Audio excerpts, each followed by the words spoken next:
باللہ من الشیطان الرجیم بسم اللہ الرحمن الرحیم السلام علیکم ورحمۃ اللہ وبرکاتہ۔ آج میرا موضوع ہے تعلیمی فتوحات میں استاد کا کردار۔ یہ موضوع خصوصاً تو اساتذہ اکرام کے لیے بھی ہے، لیکن اس میں والدین کے لیے بھی گائیڈ لائن دی گئی ہے۔ بچے کی پہلی درسگاہ ماں کی گود تو دوسری تعلیمی ادارے میں جانے کے بعد استاد کی توجہ، مشقت اور تربیت ہے۔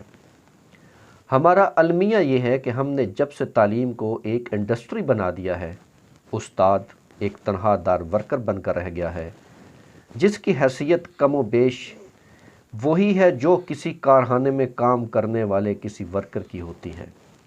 یوں استاد جو قوم کا معمار ہوتا ہے، اس سے طالب علم کا روحانی رشتہ منقطع ہو گیا ہے۔ اس رشتے کے ٹوٹ جانے سے سیرت و کردار سازی والا معاملہ بھی ختم ہو گیا ہے۔ نتیجہ کیا نکلا؟ نتیجہ یہ نکلا کہ ڈگری بھی مل گئی، اعلیٰ ملازمت بھی حاصل ہو گئی، مگر جس ڈاکٹر، انجینئر یا مینیجر کو پیشہ ورانہ صلاحیتوں کے ساتھ ساتھ اچھے انسان کے اوصاف کا مظاہرہ بھی کرنا تھا، وہ کہیں کھو گیا۔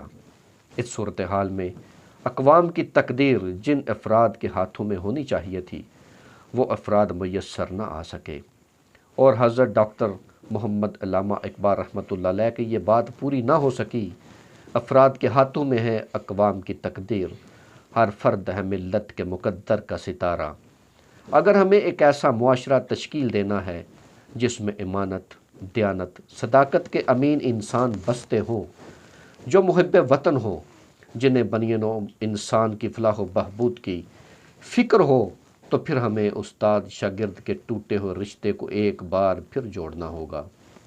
مگر جو تعلیمی فتوحات حاصل ہوں گی، ان سے ہماری یہ دنیا جنت نظیر بنے گی، پاکستان پاک انسانوں کی سرزمین بنے گی۔ اس ضمن میں والدین بھی ایک اہم کردار ادا کر سکتے ہیں۔ وہ اپنی اولاد کو بتائیں گے کہ استاد ایک روحانی باپ کی حیثیت رکھتا ہے، جس خدمت سے، جس کا ادب کرنے سے طالب علموں کو جسمانی اور روحانی زندگی کی نشو و نما ہوتی ہے۔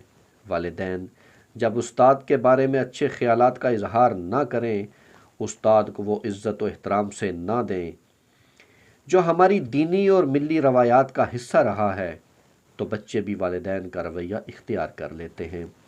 والدین اگر اپنے بچوں کو کامیاب انسان دیکھنا چاہتے ہیں، اور یہ کامیابی مادی اور روحانی کامیابی ہو، تو انہیں اپنا رخ پھر سے استاد کی طرف کرنا پڑے گا۔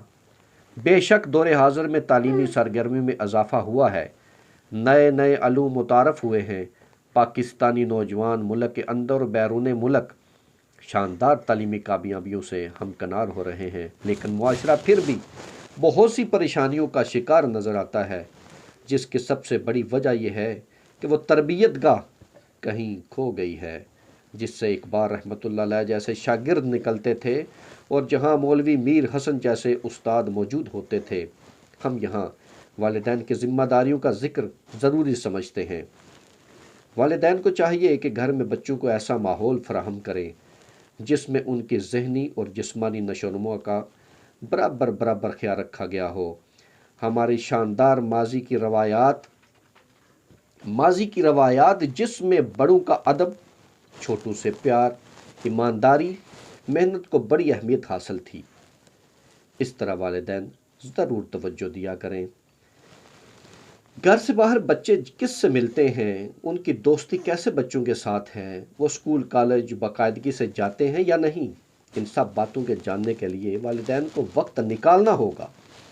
صبح سے شام روزی کمانے والے والدین اگر اس طرف سے غفلت برتیں گے تو ان کے بچے بگڑ جائیں گے، اور ان کا تعلیمی کیریئر بری طرح متاثر ہوگا۔ ہوم ورک پر آج کل بڑا زور دیا جاتا ہے، اور اس ہوم ورک کی بڑی اہمیت ہے۔ والدین بچوں کے ہوم ورک پر ضرور توجہ دیا کریں، اور ہو سکے تو پڑھے لکھے والدین خود اس سلسلے میں بچوں کی مدد کیا کریں۔ صرف ٹیوٹر پر انحصار کرنا زیادہ مفید نہیں رہتا۔ والدین کو اپنے بچوں کے سامنے استاد کا ذکر نہایت ادب اور احترام سے کرنا چاہیے۔ انہیں کسی استاد سے کوئی گلہ شکوہ بھی ہو تو احترام کے دائرے میں رہ کر بات کریں، اور مسئلے کو سلجھانے کی کوشش کریں۔ صاحب حیثیت مالدار اور بڑے عہدوں پر فائز حضرات کی طرف سے اکثر اس بارے میں کوتاہی کی خبریں ملتی ہیں وہ مال و دولت اور عہدے سے استاد کو مرغوب نہ کریں اور اس بات پر یقین کامل رکھیں کہ ان کے بیٹے کی نمایاں کامیابی استاد کے ہاتھ میں ہے۔ ایک حدیث نبی صلی اللہ علیہ وسلم ہے کہ دنیا میں انسان کے 3 باپ ہوتے ہیں، ایک وہ جو اس کی تخلیق کا باعث بنا، دوسرا اس کا سسر جس نے اسے اپنی بیٹی دی، اور تیسرا استاد جو اسے تعلیم دیتا ہے۔ میرا ذاتی مشاہدہ اور تجربہ یہ ہے کہ دنیا میں کامیاب انسانوں کی کامیابی کے پیچھے کسی استاد کا ہاتھ ہوتا ہے، اور ناکام انسان کے ناکامی کے پیچھے کسی استاد کی بد دعا اور ناراضگی کا۔ دور حاضر کا سب سے بڑا مسئلہ دہشت گردی ہے۔ اس دہشت گردی کے جہاں اور بھی بہت سے اسباب ہیں، ان میں سے ایک یہ بھی ہے کہ درس گاہیں اسلحہ گاہ بن گئیں، مساجد فرقوں کے نام پر تقسیم ہو گئیں، استاد اپنا معاشی مسئلہ حل کرنے میں لگ گیا۔ سکوت ڈھاکہ کے موقع پر کسی نے بڑی خوبصورت بات کہی تھی، ہم نے مشرقی پاکستان کی جنگ میدان جنگ میں نہیں ہاری، بلکہ ہم نے یہ جنگ سکول کے میدان میں ہاری ہے۔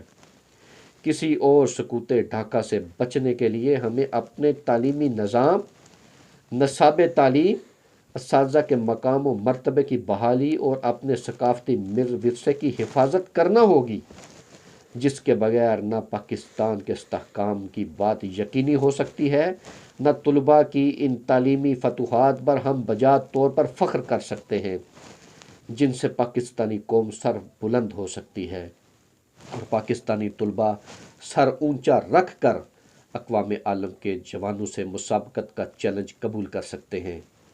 بہت شکریہ۔ السلام علیکم ورحمۃ اللہ وبرکاتہ۔